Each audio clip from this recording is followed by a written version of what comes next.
Écoutez le monde vétérinaire autrement sur Veto Micro, un podcast produit par Thémavet. Bonjour, je suis Colline Musel, vétérinaire, coach, formatrice et cofondatrice de Wondervet.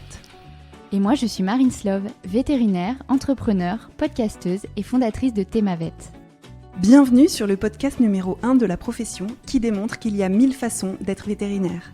Vous entendrez ici des consoeurs et des confrères, qu'ils soient praticiens ou non, raconter leur parcours professionnel, leurs réussites et les joies qui vont avec, mais aussi leurs difficultés et leurs échecs. C'est toujours avec le même enthousiasme que nous prêtons notre micro aux vétérinaires pour la 3e saison consécutive, pour continuer à nous raconter tels que nous sommes vraiment, interroger notre quotidien professionnel bien sûr, mais aussi et avant tout notre rapport à la vie, au monde animal et à la planète. Le tout saupoudré d'une bonne dose de déculpabilisation. Vous êtes ici chez nous. Mais surtout, vous êtes ici chez vous. Belle écoute!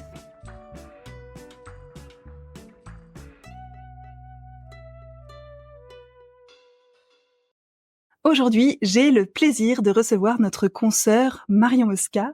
Bonjour Marion et bienvenue sur Veto Micro. Bonjour Colline, merci beaucoup, je suis très contente d'être là. Génial, et bien plaisir partagé. Marion, dans ton parcours, il y a un virage à 90 degrés auquel tu ne t'attendais pas du tout en sortant d'école. C'est de Lyon que tu sors en 2011 et tu commences ta carrière par un poste de veto mixte dans le Charolais, où tu partages ton temps, grosso modo, entre aider des vaches à mettre bas et à s'en remettre et tout ce qui va avec, et recoudre des chiens de chasse. C'est une année pour toi qui est aussi éprouvante que riche en apprentissage. Et après 1 an, tu décides de changer de région pour te rapprocher de ton conjoint, qui est aujourd'hui ton mari, de ta famille, de tes amis, toutes ces personnes qui occupent une part qui est très importante dans ta vie.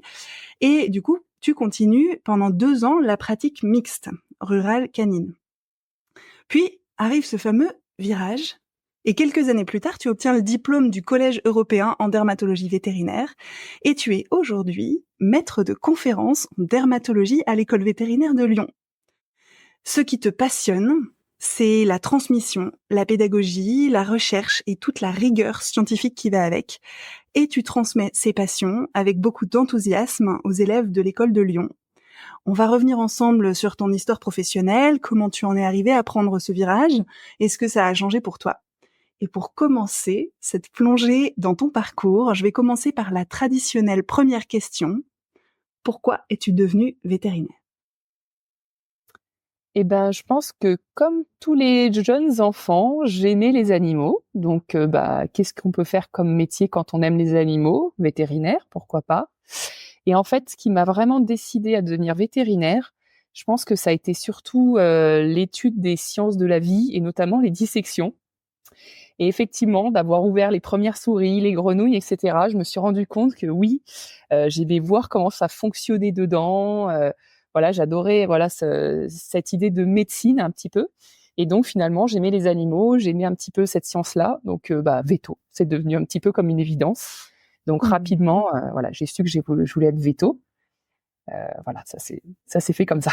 Ok, génial. Et donc, quel a été ton parcours pour accéder à ce fameux Graal de devenir vétérinaire ? Eh ben, un parcours assez classique puisque je suis passée par une prépa.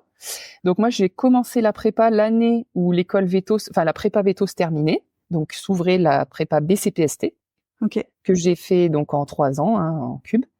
Et puis ensuite, je suis rentrée à l'école vétérinaire à Lyon où j'ai fait mes 5 ans d'école. Ok, donc parcours autant optimisé que possible puisque si tu as fait la première année de BCPST, ça veut dire que tu as aussi passé le concours l'année où il y avait une grosse réduction de place, c'est bien ça ? Exactement, ouais. Donc du coup, ma 2e année de BCPST, il y avait la fin des vétos qui remplissaient plus les BCPST.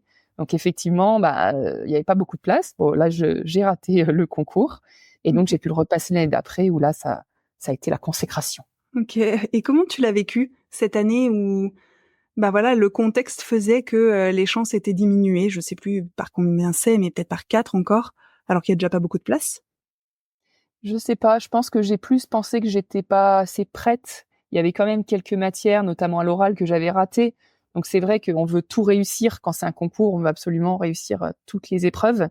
Et quelques épreuves avaient été ratées pour moi. Donc j'ai plutôt vécu ça comme le fait que j'étais pas tout à fait prête et qu'il fallait que je fasse une année de plus.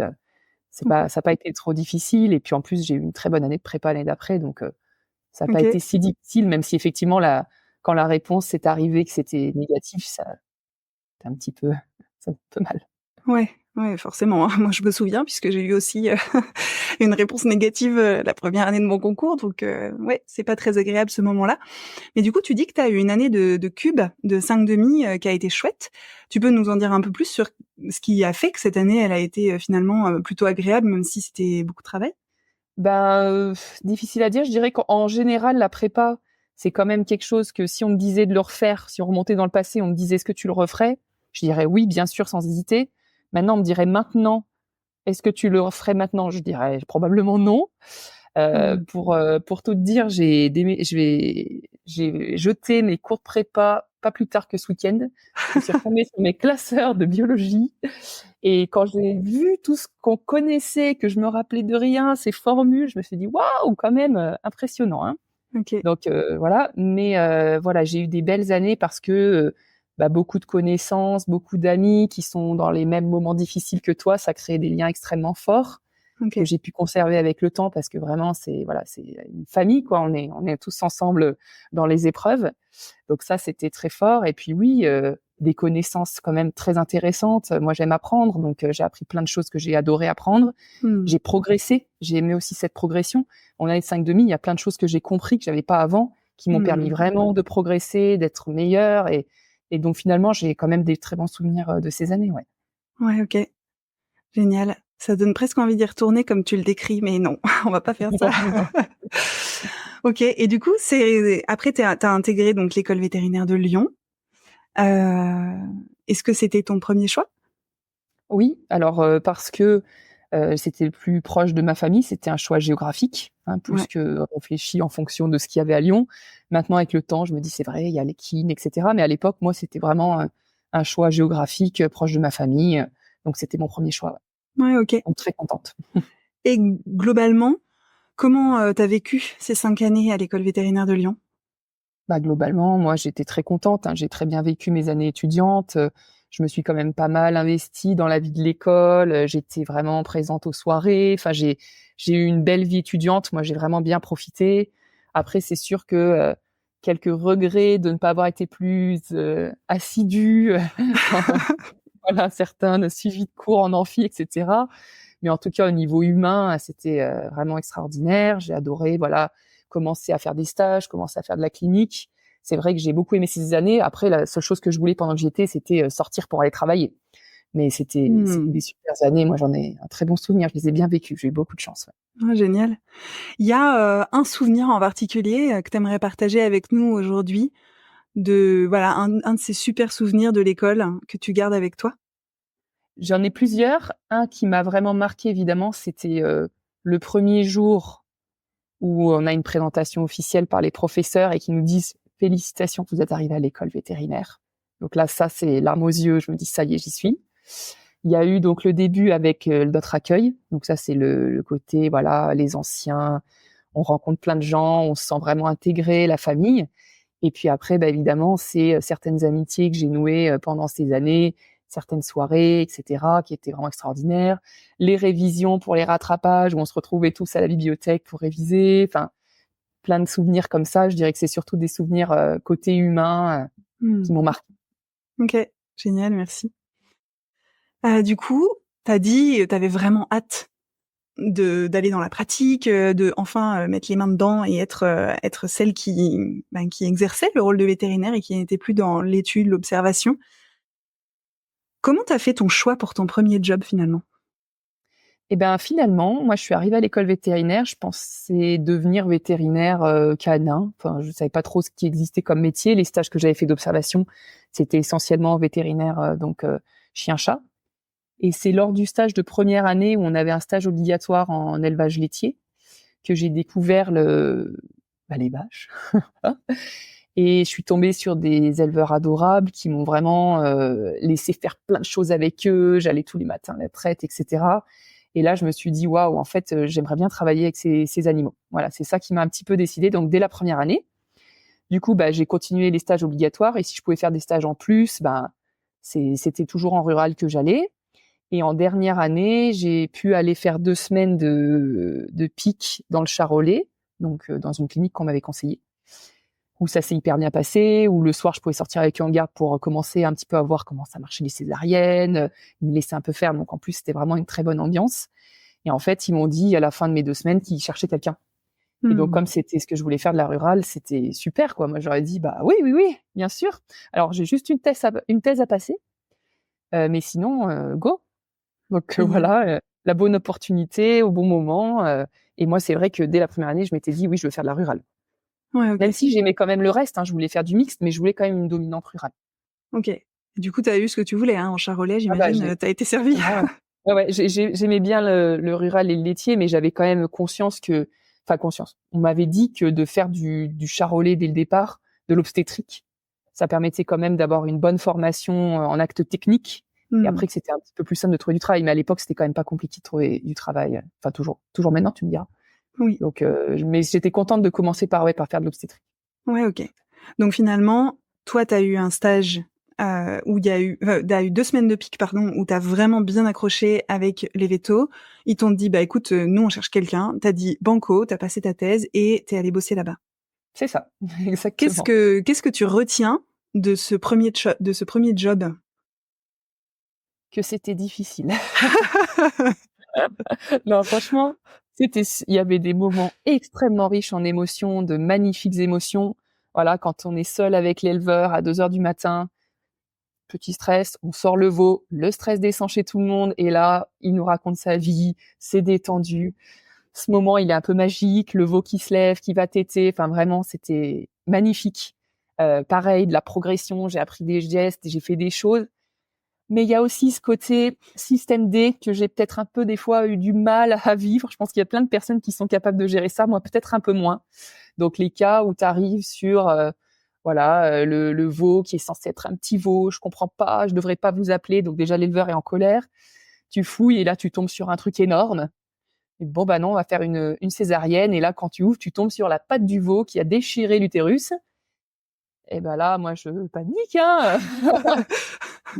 je le montre pas, mais je suis en mode Mayday, au secours, dans mon cerveau. Comment on fait? Il est où l'utérus? Et donc, heureusement, j'avais des patrons que je pouvais quand même appeler lors de ma première année pour appeler un petit peu l'aide. Donc, ils étaient venus m'aider. On avait passé 2 heures à essayer de recoudre l'utérus, etc. Mais c'est vrai que ces petits moments-là, moi, je sentais que j'étais pas loin d'une ulcère à l'estomac. Donc, pour moi, c'était un petit peu, c'était stressant. Quand j'étais appelée, je savais jamais sur quoi j'allais tomber. Ça pouvait être la césarienne de Poulot, comme on disait, donc nickel. Et puis ça pouvait être tout et n'importe quoi. Donc effectivement, c'était difficile pour moi de gérer cette appréhension, de pas savoir ce que j'allais avoir. Et quand j'étais face à quelque chose que je maîtrisais pas du tout, c'était la première fois, fallait trouver quelque chose pour s'en sortir. Bah, je pense que ça me mettait beaucoup de stress. Donc effectivement, pour moi, il y a eu ce stress-là. Puis bien sûr, le manque de sommeil. Moi qui a besoin généralement de 8 heures de sommeil pour me sentir bien le lendemain, bon bah là, oui, c'était difficile, mais finalement, pendant quelques mois où il y a énormément de travail la nuit, je trouve que notre corps, il s'habitue bien. Enfin, moi, je me sentais pas fatiguée, ça allait, j'étais à fond. Puis après, j'ai eu 1 semaine de vacances, et alors là, par contre, pour reprendre, je me rappelle de la difficulté, parce que justement, je réalisais là, la fatigue qui arrivait derrière. Donc oui, pour moi, ça a été un petit peu difficile. Après, c'est vrai que j'avais pas envisagé de partir, ça s'est fait par une opportunité, mais finalement, j'étais quand même, quand on m'a proposé d'aller ailleurs, je me suis dit oh oui oui, en fait oui, c'est bien. C'était quoi du coup cette opportunité que tu as eue pour changer de job?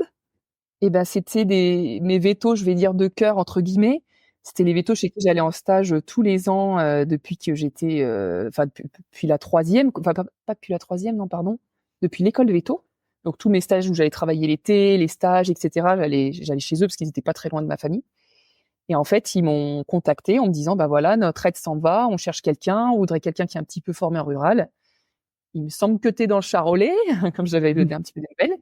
Est-ce que tu voudrais venir? Et donc là, en fait, moi j'avais rêvé de travailler avec eux. C'était un petit peu à l'époque le rêve, m'associer avec eux, travailler pas loin de ma famille, dans une région que j'adore. Enfin voilà, quand ils m'ont proposé ça, alors là, ça a été j'étais trop contente.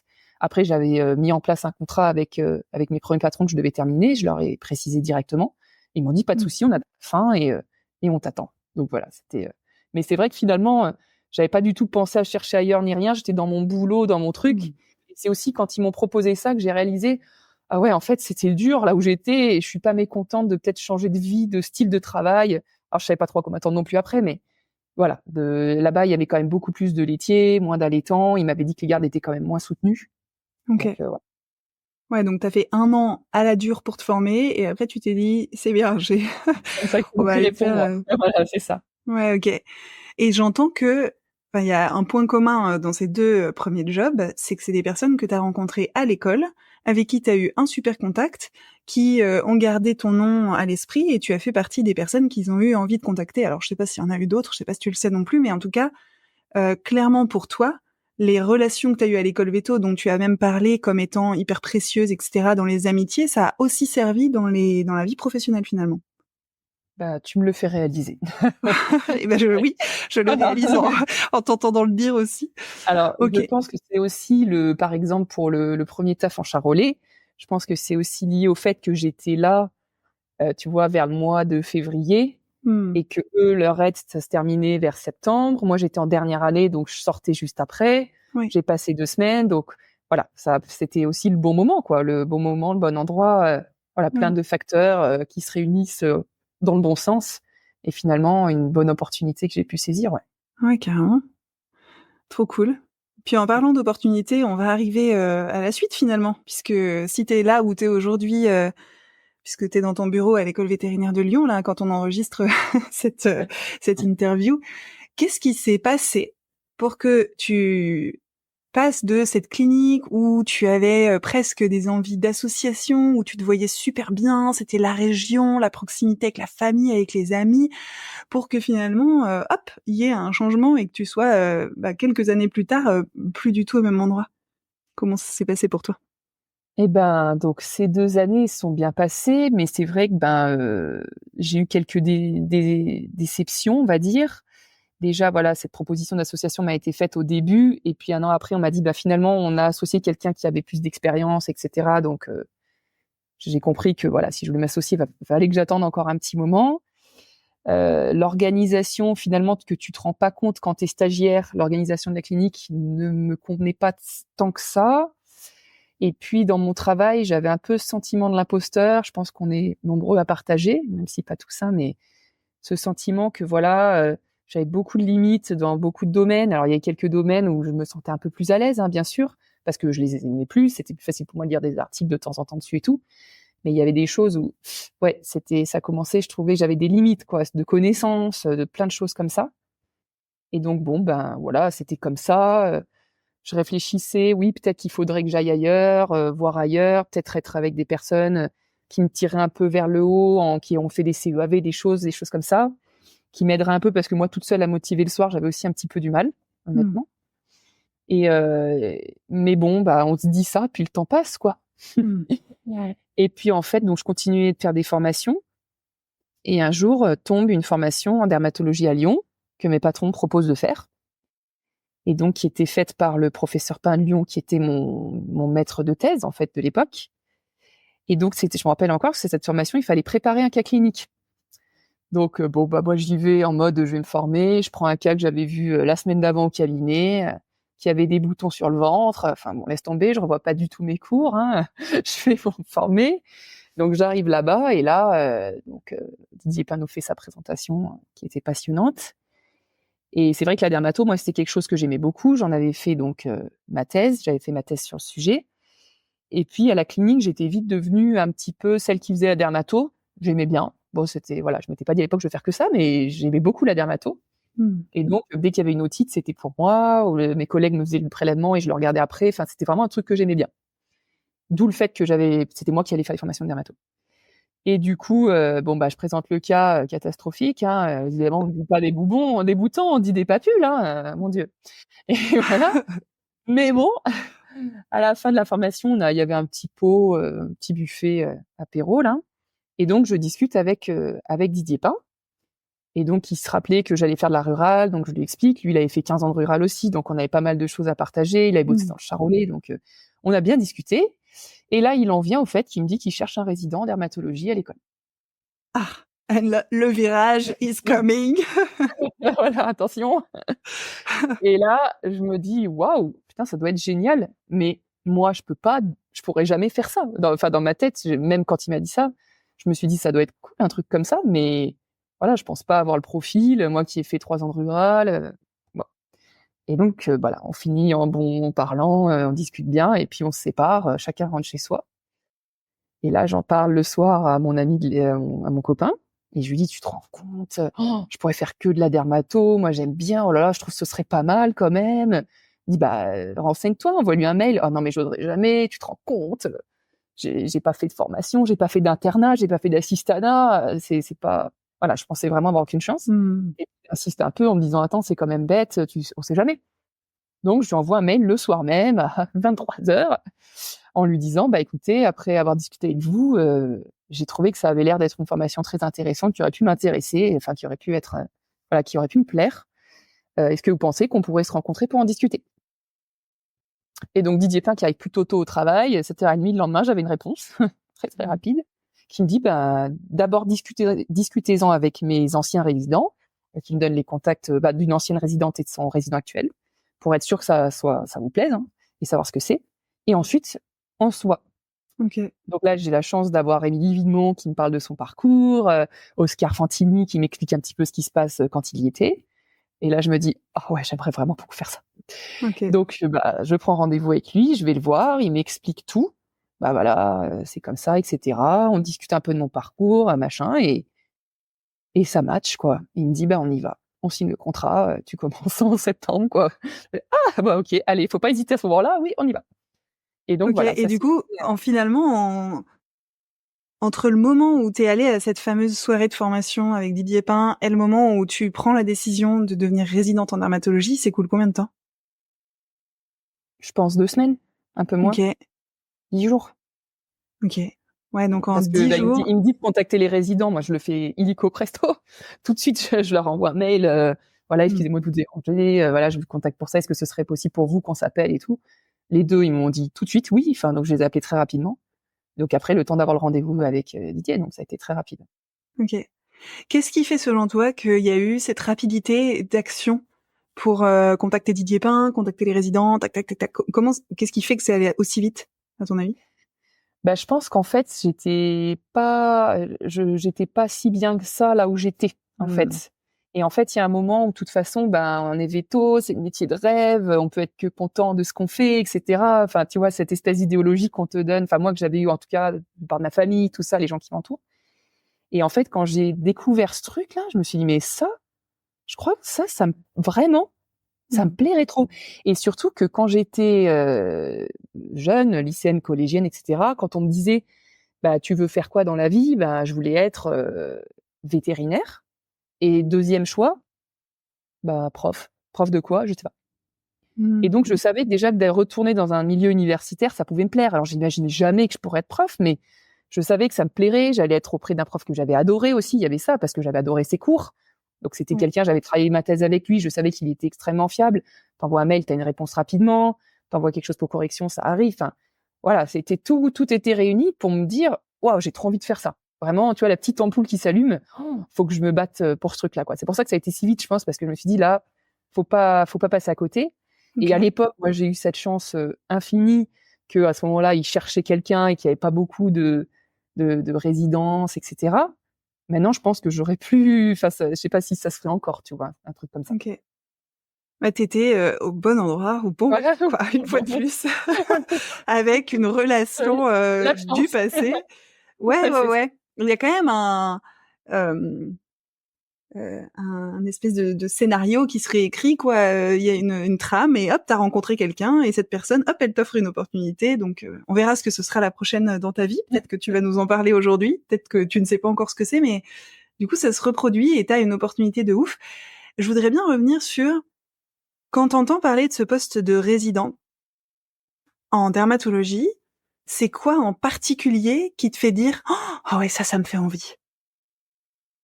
Alors, déjà, je pense que ma gestion du stress est pas très bonne, OK. et de me dire que j'allais faire quand même une discipline que j'aimais beaucoup. Alors, bah, il y a évidemment le fait que j'aimais la dermato, hein, mais aussi le fait que j'allais plus faire d'urgence. C'est pas tant les gardes, c'est les urgences.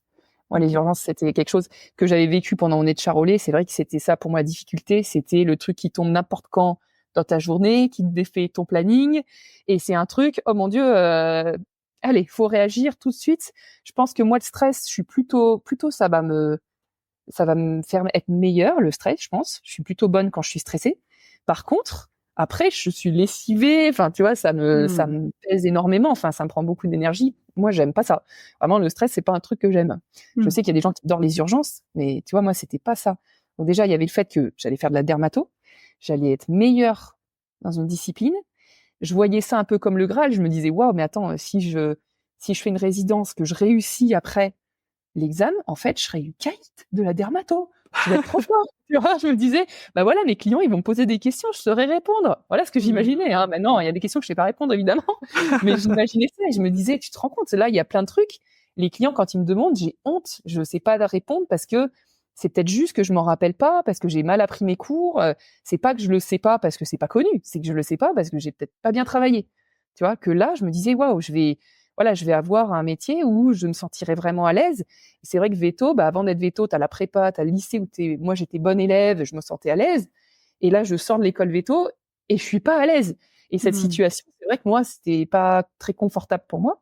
Donc là, ça, c'était aussi quelque chose qui m'attirait beaucoup de me dire une discipline que j'aime, pas de stress et d'urgence, enfin pas d'urgence qui moi est ma source principale de stress. Et en plus, je vais me sentir bien. Tu vois, je vais me sentir à l'aise, je vais plus sentir un petit peu ce syndrome de l'imposteur que je ressentais beaucoup avant. Donc tout ça, c'était des éléments qui me disaient, vas-y, fonce, quoi. Voilà. Ouais, carrément. La façon dont tu l'expliques est hyper claire pour dire, ok, du coup, le choix, il est facile. Alors, en vrai, il y avait quand même des côtés négatifs. Hein. Moi, je me rappelle de m'être posée sur la table, à écrire le plus moins les machins, parce que, mine de rien, avec mon conjoint de l'époque, qui avait un appart sur Lyon, a cherché un travail sur Grenoble pour se rapprocher de moi, qui avait trouvé depuis pas longtemps. Donc là, tu disais, ça me ferait retourner à Lyon. Ok. Et puis lui, à ce moment-là, il rêvait d'enfant. Là, je lui dis, si je commence une résidence, moi, je me sens pas de faire un enfant pendant au moins 3 ans. Voilà, on cherchait à emménager, on annule tout parce qu'on retourne à Lyon. Il y avait quand même beaucoup de questions qui se posaient sur la vie perso aussi.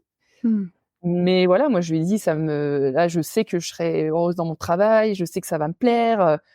Mais tu dis ça sans avoir commencé, t'as quand même un peu les chocs parce que faut pas t'être trompé. Hein. Donc le choix était pas si facile, même si moi je savais que c'était le bon choix pour moi. Tout de suite j'ai su qu'il fallait que j'y aille. Voilà. Mais après voilà, le choix, je l'ai pas fait toute seule non plus. C'est vrai qu'à l'époque j'étais déjà bien engagée dans ma vie de couple, etc. Donc je voulais aussi puis je voulais avoir un peu de soutien parce que je lui avais dit, je vais beaucoup travailler. Le soir, je risque de rentrer un peu plus tard, travailler le soir, travailler les week-ends. Qu'avant, c'est vrai que ma journée de travail, je rentrais crevée, mais je travaillais pas. Oui. Voilà. Okay. Donc quand tous les deux on était ok, ça a été rapide et assez simple. J'ai de la chance. Oui. Mais je pense que, moi, quand je t'entends, je vois qu'il y a une énergie qui transparaît dans la certitude de ça y est, j'ai trouvé le truc. C'est pas juste vétérinaire que je veux être vétérinaire spécialiste en dermatologie.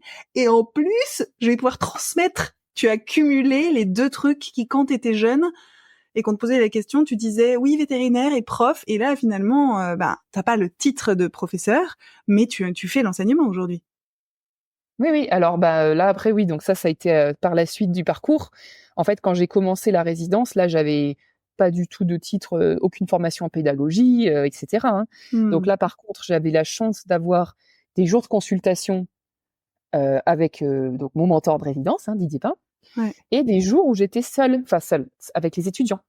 Okay. Et donc c'est là que je me suis rappelé que quand j'étais jeune, je voulais être prof parce que là, du coup, waouh, on est avec les étudiants qui nous présentent le cas et on leur pose des questions et on essaye un peu de les challenger et on essaye de les aider. Et waouh, là, je me suis dit, ah ouais, ça, c'est vraiment ce que j'aime, quoi.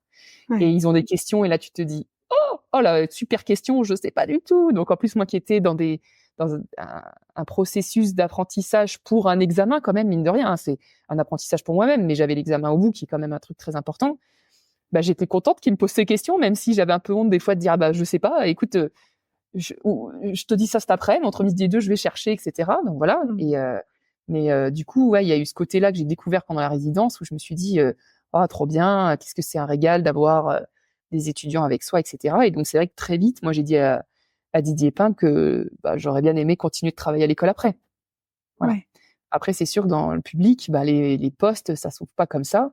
Ouais. Et dès le début, lui, il m'a dit, écoute, c'est compromis, le résident d'avant, il aurait bien aimé rester aussi, on a du mal à ouvrir les postes, mais sache que je demande, je fais la demande, ça fait déjà quelques années que je demande, on continue de demander, je vais dire que t'es motivé, on va monter le dossier, etc. Mais c'est vrai que j'avais des incertitudes. Ouais. Et vu le plaisir que j'avais à ça, moi, je m'étais dit, c'est pas grave, j'irai à l'étranger, quoi. Je me voyais, là, c'était bon, c'était parti, je voulais travailler en universitaire. Ok. Ah oui, parce que moi j'ai fait un gros raccourci en disant parce que je sais aujourd'hui que tu es Oui, maître de conférence et donc que tu as dans ta pratique quotidienne une partie qui est de l'enseignement en cours, tu fais des conférences, enfin tu donnes des cours aux élèves, mais finalement ça n'a pas été si simple que ça. Comment ça s'est fait pour toi d'arriver à là où tu en es aujourd'hui par rapport à cette première année de résidanat où tu suis Didier Pin avant de commencer à gagner de l'autonomie et aujourd'hui d'être effectivement maître de conférence, c'est toi qui gères toute une partie du programme? Je pense qu'il y a eu plein de choses dans la résidence qui m'ont donné envie.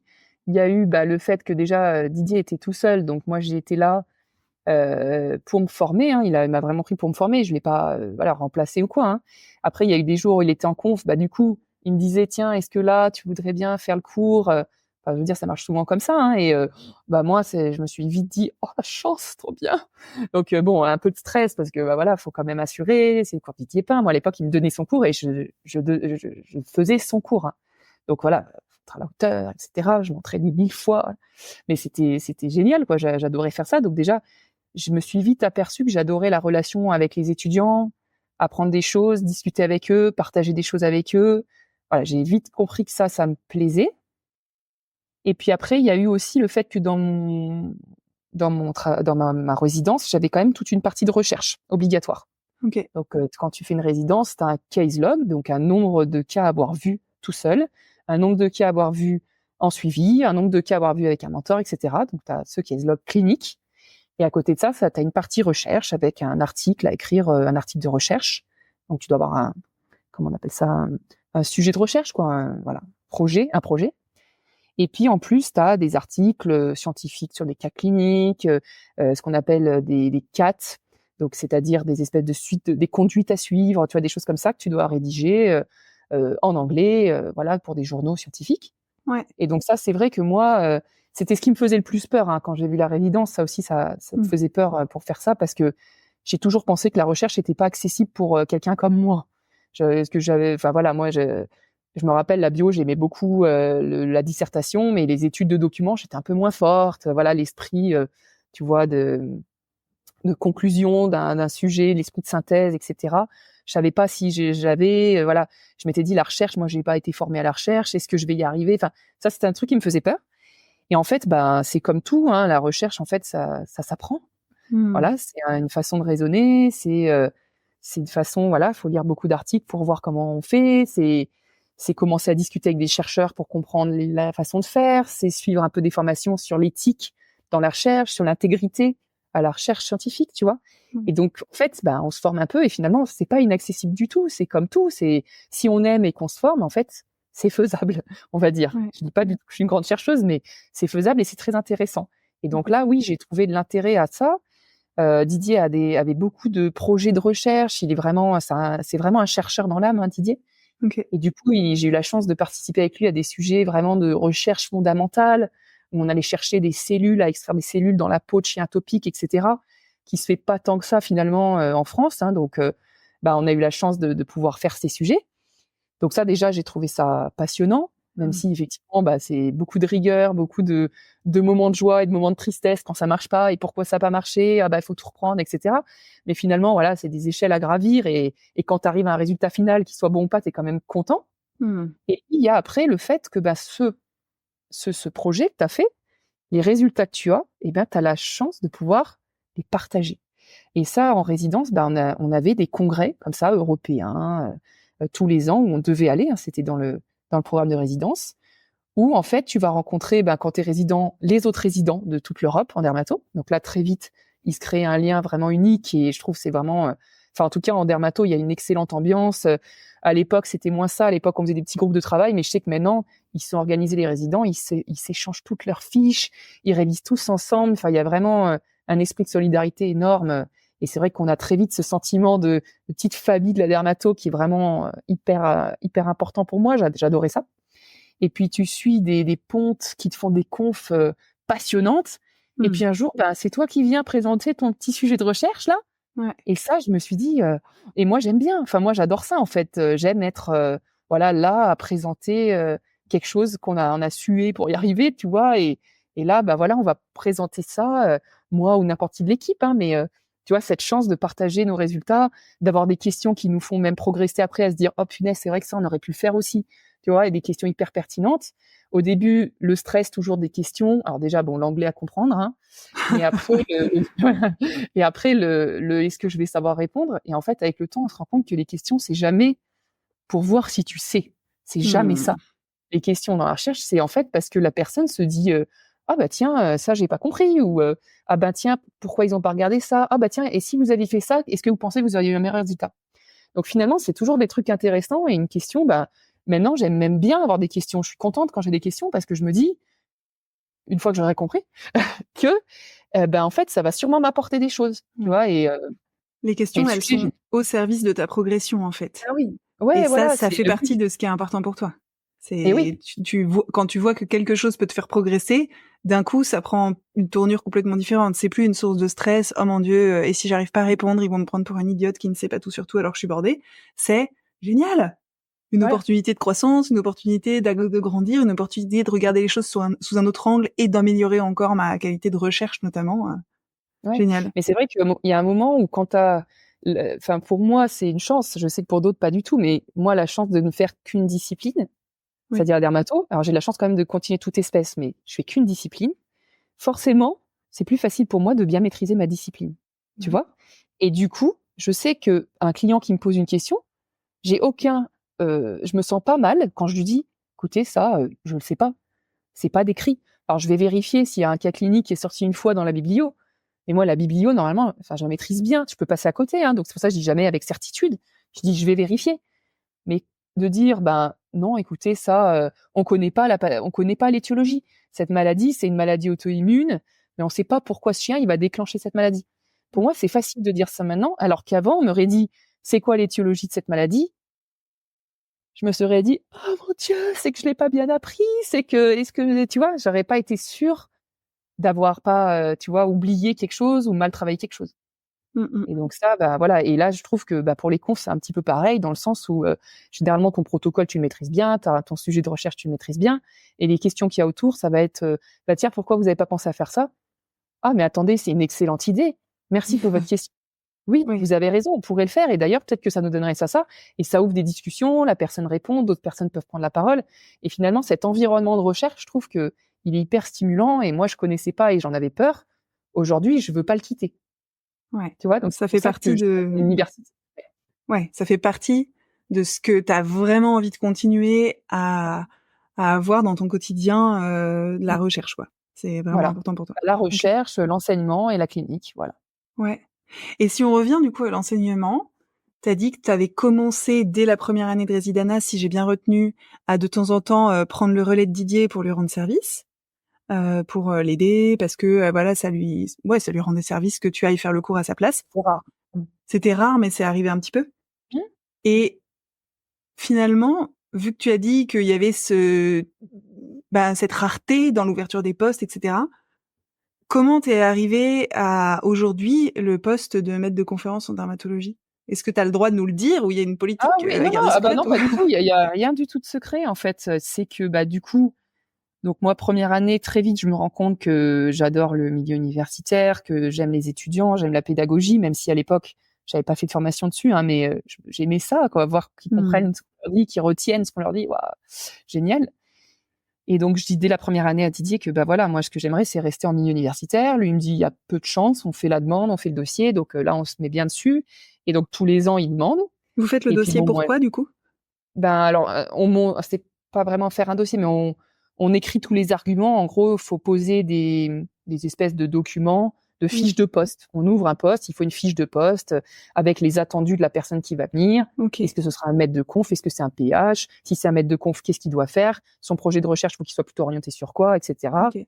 Et donc ça, vous avez fait une demande pour maître de conf. voilà. Pour Et maître tous de les conférence. ans de ta résidence, vous faisiez cette demande. Et ben Didier, ouais. Et déjà avant, il demandait un poste de maître de conférence. Ok.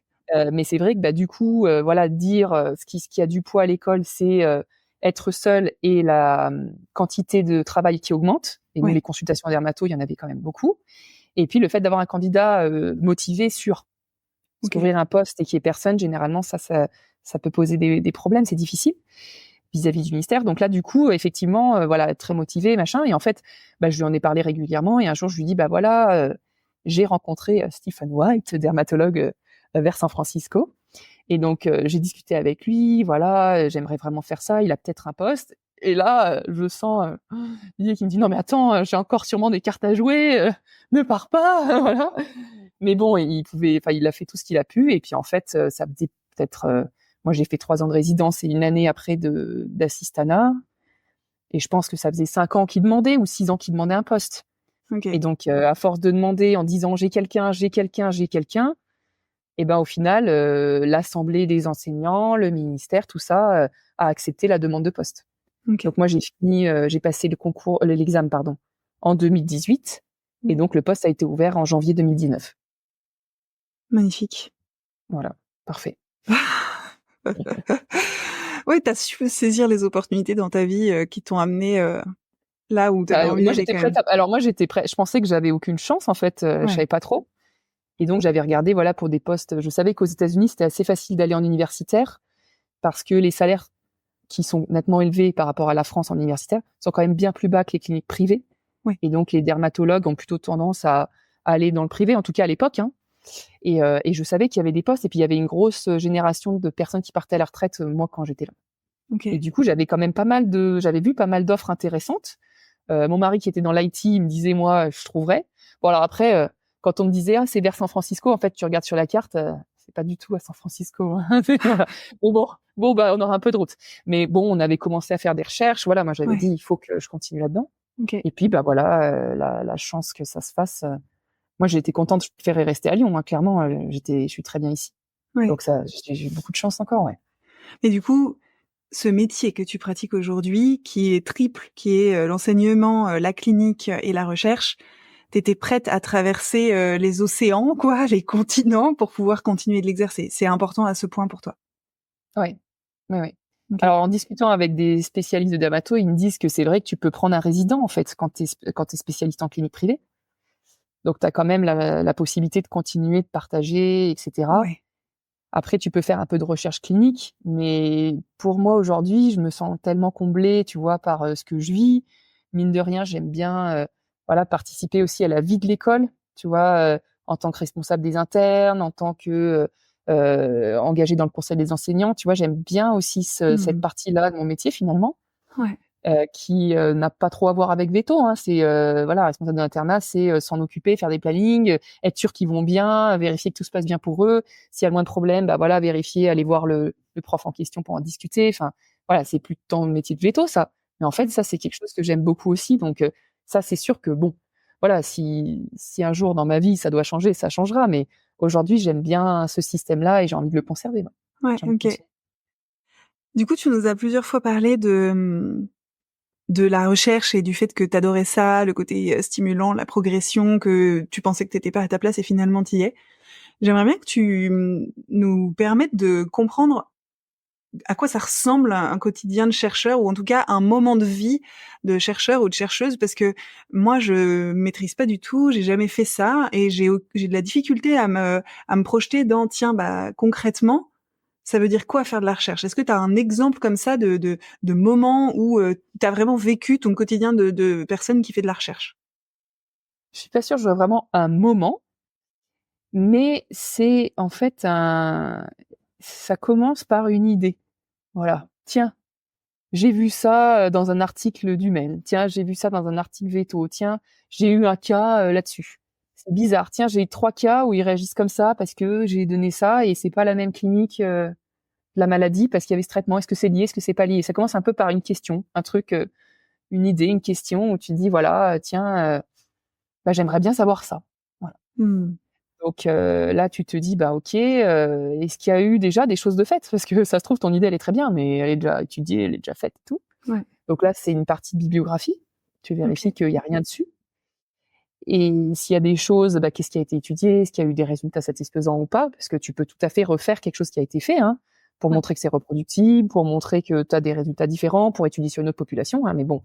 Donc tu regardes, non, ça n'a pas été fait, voilà, j'ai une idée, cool, allez, c'est parti. Bon, et puis donc là, il faut, soit tu veux faire un travail en expérimentation, et donc là, tu as quand même un travail assez long au départ de comité d'éthique, faire une demande DAP, ça s'appelle, donc un document très précis avec, c'est un encadrement vraiment très rigoureux sur le bien-être animal, sur toutes les manips que tu dois faire, etc. Et je te coupe 2 secondes, DAP, ça veut dire quoi? Demande d'autorisation de projet. Ok. Donc là, avant de dire c'est parti, biopsie, tube à essai, tu dois d'abord préparer un dossier. Ouais, pardon, j'ai oublié de dire, mais d'abord, évidemment, tu dois préparer un protocole, quoi. Tu dis, tiens, je veux montrer qu'il y a telle cytokine dans la peau. Bon, pour ça, il faudra que je fasse des biopsies, il faudra que je fasse, je sais pas, l'immunohistochimie ou une ELISA, etc. Donc, une fois que tu as réfléchi à cette idée-là, là, il faut effectivement que tu te dises déjà combien d'animaux j'ai besoin. Et évidemment, le moins possible. Tu vois, ça, c'est hyper important dans l'éthique de la recherche parce que, évidemment, on ne veut pas faire des biopsies à 150 chiens si avec 10, tu as le résultat. Ouais. Donc là, c'est là que vient un peu mon point noir, c'est les statistiques. Mais bon, on s'y met, au bout d'un moment, on arrive à faire des stats de base, ça va. Mais bon, voilà, donc tu fais des calculs, tu regardes, c'est quoi le nombre minimum qui me permettra d'avoir un résultat pertinent. Si tu prends pas assez et qu'à la fin tu dis, j'ai ce résultat, mais en fait, vu que j'ai pas assez de chiens, je peux pas conclure, c'est dommage. Donc tu as toutes ces questions à te poser avant, et tout ça, ça va te permettre justement de faire cette demande d'autorisation. Et donc, suivant les projets que tu fais, soit c'est des projets cliniques, et là, c'est un papier qui est un petit peu moins lourd, et surtout, tu as un consentement éclairé à demander au propriétaire.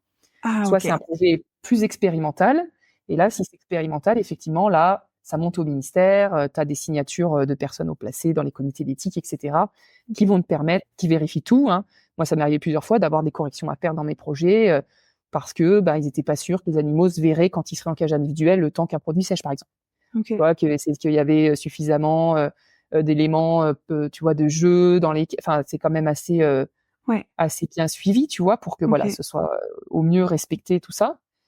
Et donc, une fois que tu as bien tout ficelé, là, que c'est accepté, et c'est parti. Voilà. Donc, tu commences ton projet et puis, tu avances. Le problème dans le métier de maître de conférence, qui est à la fois le côté positif, c'est que tu as l'enseignement et la clinique avec. Donc, il faut que tu cales ton planning pour pas avoir les manips qui tombent en même temps, etc. Ouais. Donc, généralement, tu fais les jours où t'es pas en clinique, tu dis, mettez-moi pas de cours pendant cette période, ce jour-là, pour faire toutes tes manips. Et puis après, dès que t'as des trous dans l'emploi du temps, tu mets tes manips d'ELISA, tes manips, etc., une autre chimie, des trucs comme ça. Et puis, t'avances comme ça, et après, t'as tes résultats, tu fais tes stats, et là, soit bingo, c'est ce que tu voulais voir, soit un peu moins bingo, mais c'est quand même bien, t'as des résultats qui sont pas ceux que t'attendais. Mais bon, finalement, c'est vrai que ça, c'était dur à vivre au début, parce que mine de rien, résident, tu veux avoir un projet, tu veux que ton article y sorte, etc., parce que c'est dans les credentials, c'est-à-dire les éléments qu'on te demande d'avoir pour pouvoir passer l'examen. Et puis, en fait, avec le temps, tu te rends compte que la recherche, en fait, c'est très intéressant d'avoir aussi des résultats qui marchent pas. Parce que ça permet de dire aux gens, en fait, ça marche pas. Et c'est important de savoir que ça marche pas, en fait. Et il y a plein de journaux qui refusent de publier ces résultats qui sont pas des trucs qui marchent, mais il y a quelques journaux qui acceptent, et c'est important, en fait. Donc, finalement, c'est toujours satisfaisant. Même si, quand ça marche, c'est encore mieux. Oui. Mais c'est une manière de faire avancer, de dire, par là, ça marche pas non plus, par là, ça marche pas non plus. Ah, par là, ça commence tu sais, c'est un peu le jeu de tu chauffes. Ah, là, c'est froid. Quelque part, c'est utile. Ça oriente, en fait, Même si c'est moins satisfaisant, comme tu dis.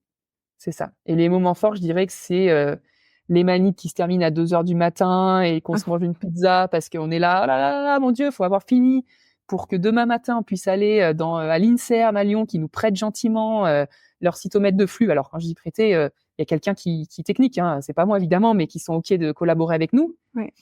Donc faut avoir fini dans les temps. Et donc là tu te dis je déteste ce que je fais, j'en peux plus, j'en peux plus, je pipette, je me trompe de tube, au secours, mes yeux, et voilà. Et puis le moment où tu as le résultat, et là, waouh, c'est un truc super, comme un te espéré, et là, tu es trop content. Voilà. Okay. C'est voilà, des belles émotions comme ça que tu peux vivre. Autant, même quand on est là le soir à faire nos manips avec l'ingénieur de recherche, on rigole comme finalement pendant l'école de prépa, tu vois. Ouais. Et le résultat après. Ce que j'entends, c'est que finalement, pendant la recherche, selon le type de protocole, selon la manière dont ça se passe, tu peux te retrouver à faire des méga heures sup, à avoir des contraintes de malade, et à finir à 2h du mat parce que derrière le créneau qu'on a réussi à dégoter pour les 6 mois avec telle machine qu'il nous faut absolument, c'est ce moment. Enfin, donc il y a un côté tranquille dans la dermato de il y a pas d'urgence vitale, etc. Mais il y a quand même, dans le poste que tu as choisi, des moments vachement plus intenses, vachement plus prenants. C'est pas juste, entre guillemets, mettre au boulot dodo, quoi. Mmh. Mais je dirais que pour moi, la différence, c'est que là, c'est du planifié. Tu vois, Ok, je sais que je vais avoir une grosse manip et que ça va finir tard. ok. Je te préviens, ce soir, ne m'attends pas. Voilà, c'est comme ça, c'est planifié. Pour moi, c'est pas du tout un problème. Ouais, Tu vois, ça me dérange pas de revenir le dimanche pour vérifier que mes cellules, elles vont bien. Tu vois, ça me dérange pas parce que je sais que c'est prévu comme ça. Voilà, ouais. tu vois, moi, j'aime bien que ce soit comme ça. Alors que les urgences, tu vois, le chien qui arrive en AVP pendant ta journée de consul blindée. Alors là, moi, c'était PLS, quoi. Au secours, comment je vais m'en sortir? Tu vois, je vais pas y arriver.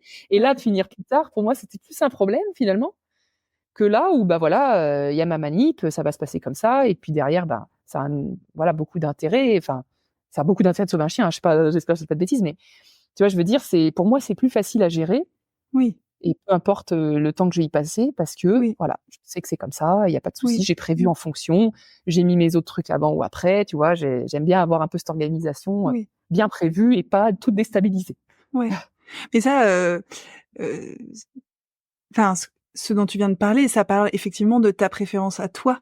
Oui, Et tout à fait. heureusement que tout le monde Ah ne bah oui, préfère pas ce que tu fais, sinon il y exactement. aurait pas assez de place et t'aurais pas eu ce Ah bah poste. Et c'est c'est clair. génial qu'il y ait des vétos qui adorent les urgences et pour qui Ah bah c'est c'est clair. finger in the nose, et qu'il y ait des vétos pour qui c'est genre ah non surtout pas. Moi ce que je veux c'est faire des trucs beaucoup plus cool, faire de la dermato, de l'ostéo. Enfin tu vois, Mmh, c'est hyper mais important qu'il y ait de la diversité dans les préférences dans le monde vétérinaire parce que c'est ça qui fait que derrière il y en a pour tous les goûts et que on est complémentaires en fait. exactement. Et puis il y a beaucoup de mes collègues qui détestent la dermato, hein. Moi, souvent, on m'appelle, «Oh non, non, mais moi, c'est toi qui le fais, viens me donner ton avis, j'y touche pas, regarde-moi ça, les croûtes là, non merci». Donc comme tu le dis, il faut de tout. Moi, j'ai trouvé vraiment quelque chose qui me plaisait et je comprends qu'on puisse ne pas Ouais, aimer, je comprends qu'on adore les urgences, hein. Mes collègues aussi à nu, enfin voilà, ils sont passionnés par ça ouais. et quand ils m'en parlent, ils me feraient presque arriver à trouver ça intéressant, tu vois? Mais ils sont vraiment passionnés et c'est vrai que, bah, c'est super, ouais, chacun son truc, tout à fait. Ouais. Je suis d'accord. Et toi ton truc c'est les croûtes finalement. Voilà, les pustules, les furoncles, voilà. toutes ces, tous ces, il y a aucun nom qui sonne appétissant quand même, hein. En dermato, tout est un peu genre, Mmh. ok. Finalement, dans le regard que tu portes aujourd'hui sur la carrière que tu as menée, d'avoir commencé en étant véto mixte avec une grosse dominante rurale, qui était ce que tu as eu très envie de faire dès le début de l'école véto, et que tu regardes où tu en es aujourd'hui, qu'est-ce que tu aurais envie de retenir comme ouais, comme apprentissage ou comme, je sais pas, tu vois, comme élément, où tu te dis: «Tiens, ça, c'est un truc, que j'ai envie de dont j'ai envie de me souvenir et que j'aimerais peut-être transmettre parce que ça m'a vraiment, aidée, dans ma vie. Ça me permet d'être là où aujourd'hui je me sens hyper à ma place et je prends du plaisir tous les jours à travailler, même quand je finis à 2h du mat, à pipeter des tubes à essai». Je pense que déjà, je regrette pas du tout d'avoir fait 3 ans en clientèle. Ça m'a énormément apporté et notamment au niveau, humain avec les propriétaires. Que je pense que quand on sort de l'école, enchaîner directement avec l'internat, l'assistanat, la résidence et cetera et n'avoir jamais fait de clientèle, il y en a plein qui le font et qui seront excellents, hein. Mais pour moi, ça aurait été moins bien, je pense, parce que ça m'a vraiment permis de aussi comprendre plein de choses que font des vétos généralistes parce que moi, j'ai fait tout ça. J'ai fait Ouais, tout ça, tu vois? J'ai dit à des gens: «Ah mais vous pouvez pas faire les shampoings? Bon, bah, alors on va essayer de faire autrement». Alors qu'aujourd'hui, je vais leur dire: «Mais non, en fait, c'est ce traitement qu'il faut faire monsieur, il y a pas le choix. Je vais pas vous dire, nin nin. Alors si vous pouvez pas du tout le faire, bah, vous ferez des lingettes et vous allez les faire tous les jours. Je vais pas essayer de les arranger. Je vais leur dire, le traitement, c'est ça. Tu vois, donc effectivement, s'il y a aucune possibilité, on cherchera toujours. Mais avant, je me sentais plus à me dire, oh là là, les pauvres, comment je peux faire, tu vois, des choses. Et ça, je trouve que cette expérience que j'ai prise pendant mes 3 ans de clinique privée, bah, elles étaient quand même riches, tu vois. J'ai fait beaucoup d'euthanasie. Aujourd'hui, j'en fais extrêmement rarement parce qu'en dermato, il y a quand même très peu de maladies dermatologiques qui finissent mal. Mais voilà, le client que j'ai suivi pendant des années pour son chien qui a un pemphigus, qu'on a du mal à stabiliser, qui rechute, etc., bah, il me demande de faire l'euthanasie de son animal parfois. Ça arrive encore un petit peu de temps en temps. Ok. Et ben, tu vois, je suis contente d'avoir fait ça avant, d'avoir, bah voilà, eu des expériences un peu traumatisantes parce que, bah voilà, le mec qui arrive de cité avec son staff qui doit euthanasier, qui s'effondre en pleurs dans ma salle de consulte, tu vois, quand tu commences, comment je réagis, mon Dieu. Enfin, tu vois, c'est des trucs, je trouve, bah ça, c'est voilà, c'est le quotidien de tous les C'était vétos. formateur. Ouais. Et ben, c'était très formateur. Et aujourd'hui, je suis contente aussi de dire aux étudiants, et je me sens légitime de le faire grâce à ça. Alors là, parce qu'on discute toujours, tiens, la prise en charge du veto, qu'est-ce qu'il a fait, à votre avis? Voilà, comment on pourrait faire? Est-ce que ça nanana? Et donc, il y a toujours un étudiant qui va me dire, bah, je comprends pas, pourquoi il a fait ça. Et là, je vais dire, mais attends, et toi, t'aurais fait quoi?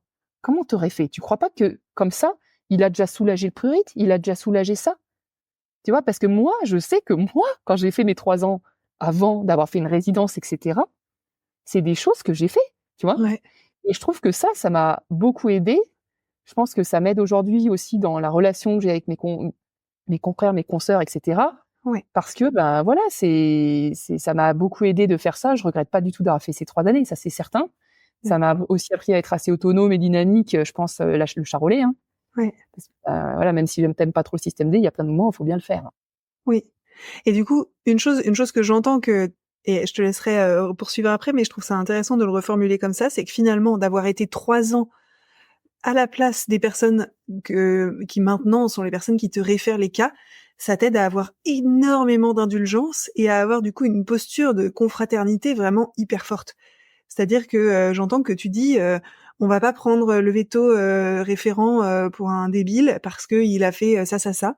On va juste se rappeler que c'est normal, qu'il a eu des bonnes idées et que le fait qu'il n'arrive pas à penser à tout, ça parle juste du fait que ça lui c'était difficile de gérer ce cas en 15 minutes avec peut-être un AVP qui venait d'arriver.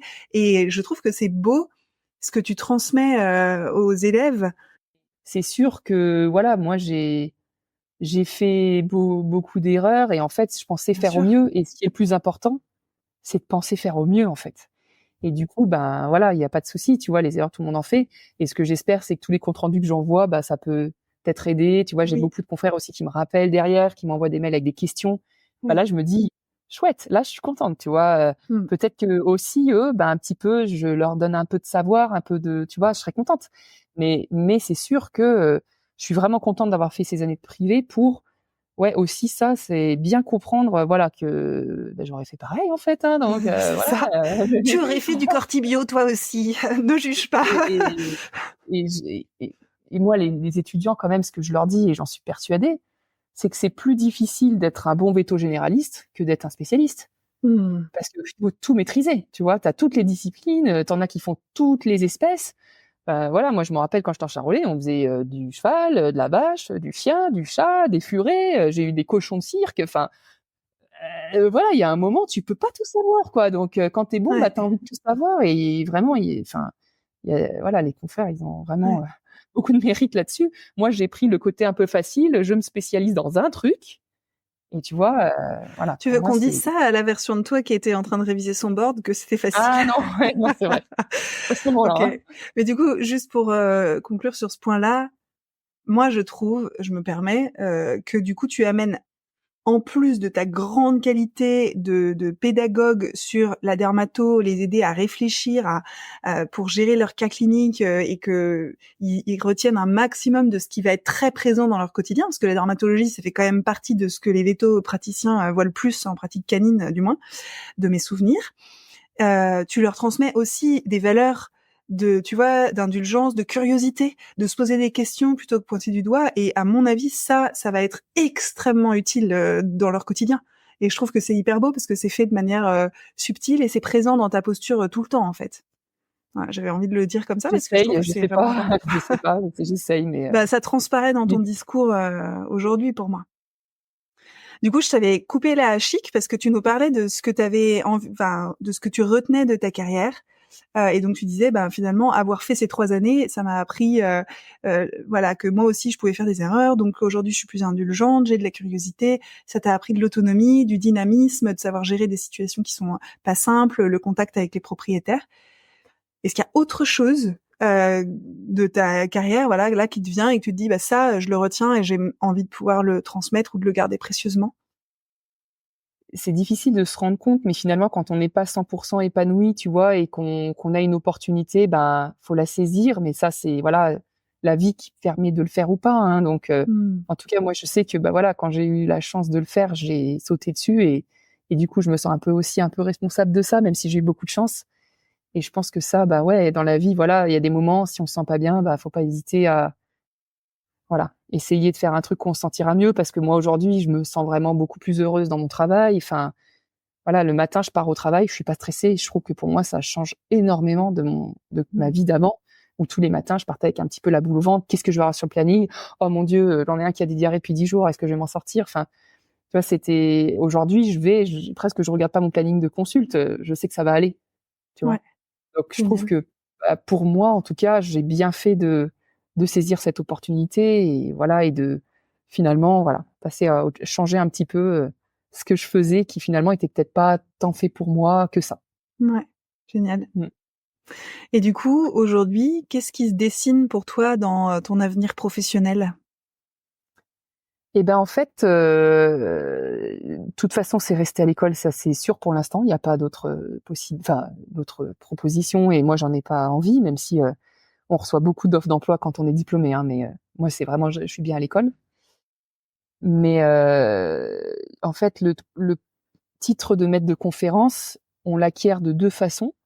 Donc il y a un concours à avoir, bien sûr, mais dans les prérequis, il faut soit avoir en France le diplôme de spécialiste, le board européen, soit avoir une thèse universitaire. Moi, je n'avais pas la thèse universitaire, mais j'avais le board, que heureusement j'avais réussi. Donc ça m'a permis d'avoir ce concours. Et depuis que je suis là, 2019, je dois passer ma thèse. Donc là, c'est le projet qui normalement devrait aboutir, je pense, l'an prochain. Voilà, je suis dans ma thèse, c'est pour ça que là, je suis pas mal en recherche. Voilà, donc c'est ça le gros projet actuel, le PhD, la thèse universitaire. Et c'est important dans une carrière universitaire parce que ça permet de continuer d'avancer dans la recherche, c'est-à-dire après d'avoir un diplôme qu'on appelle de HDR, habilité de diriger la recherche. Et donc, on peut encadrer des doctorants, encadrer des masters. Donc là, tu as encore cet aspect un petit peu de privilégié entre un étudiant ultra motivé en plus, tu vois, les doctorants, voilà. Et toi qui l'aide à faire ses recherches, qui l'aide à peaufiner le protocole. Enfin, tu vois, ce petit rôle que moi j'aime beaucoup avoir, à lui dire, tiens, cette formation elle est vraiment intéressante, je te la conseille, etc. Donc t'as ça, et après t'as le titre de professeur, qui donc là est fait en fonction du nombre d'articles que t'as sortis, etc. Donc t'as un petit peu cette évolution de carrière, donc sous forme de concours dans la fonction publique. Et du coup, voilà, les projets d'avenir, c'est d'évoluer dans ma carrière, quoi. Ouais. Et tu aimerais, au final, avoir ce titre de professeur? C'est ça que tu vises à moyen Là, non, terme? aujourd'hui, j'aimerais avoir une thèse, mais après, on verra. On verra, voilà. Oui, je pense que oui, j'aimerais bien, hein, mais le temps nous le dira. Je veux pas une chose à la fois. Voilà. Et puis, professeur, tu as quand même d'autres responsabilités. Tu vas être responsable du département, etc. Tu vas plus communiquer sur tout ce qui est contrat, etc. Tu vois, c'est quand même un rôle un peu différent que t'aimes bien avoir plus tard. Moi, là, j'ai envie de continuer d'écrire des articles, moi, tu vois, de faire mon petit truc. Et le professeur, lui, il va être un peu derrière à me dire, effectivement, pense à faire ça. Donc, c'est vraiment très bien et je serais contente de le faire. Mais voilà, c'est des étapes. Et aujourd'hui, je veux pas brûler les étapes. Voilà. Ouais, puis t'as l'air d'être vraiment bien là où t'es maintenant. Voilà, là, je suis vraiment bien comme ça. Ouais, donc avoir le HDR, oui, développer la recherche, oui, encadrer doctorants, oui, ça c'est tout ce qui t'éclate. Mais le titre de professeur, ça Voilà. attendra. C'est quelque chose qui sera un aboutissement, en fait. C'est le Ouais. fait d'avoir encadré plein de doctorants, c'est le fait Ouais. d'avoir fait plein de publis qui te permet d'y accéder. Donc, je veux dire, Ouais. si tout se passe bien dans ma carrière et que, voilà, je continue de prendre du plaisir et de faire tout ça, normalement, je devrais, tu vois, y accéder pour réussir le concours. Mais puis, il faut que le poste s'ouvre, hein.